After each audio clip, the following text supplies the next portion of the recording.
പ്രതിപക്ഷ നേതാവ് വി.ഡി. സതീശൻ നയിക്കുന്ന പുതുയുഗയാത്ര വ്യാഴാഴ്ച വൈകിട്ട് 5 മണിക്ക് മാളയിലെത്തും.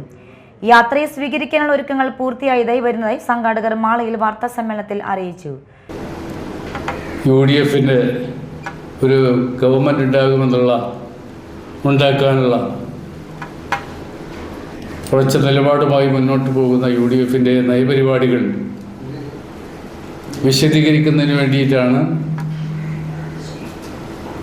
ഈ നവയുഗ യാത്ര സംഘടിപ്പിച്ചിട്ടുള്ളത്. മാളയിൽ എത്തിച്ചേരുമ്പോൾ ഈ പര്യടന പരിപാടി വിജയിപ്പിക്കുന്നതിന് വേണ്ടിയിട്ടുള്ള വിപുലമായ പരിപാടികളാണ് ആവിഷ്കരിച്ചിട്ടുള്ളത്.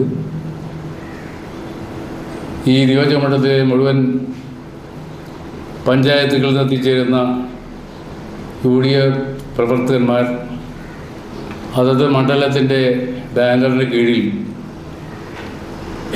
പ്രകടനമായി സമ്മേളനം നടക്കുന്ന നഗരിയിലേക്ക് എത്തിച്ചേരാനാണ് തീരുമാനിച്ചിട്ടുള്ളത്. UDF chairman VM Abdul Kareem, convener PK Noushad, Davis Parekattu, Soy Kolenchery എന്നിവർ വാർത്താ സമ്മേളനത്തിൽ പങ്കെടുത്തു.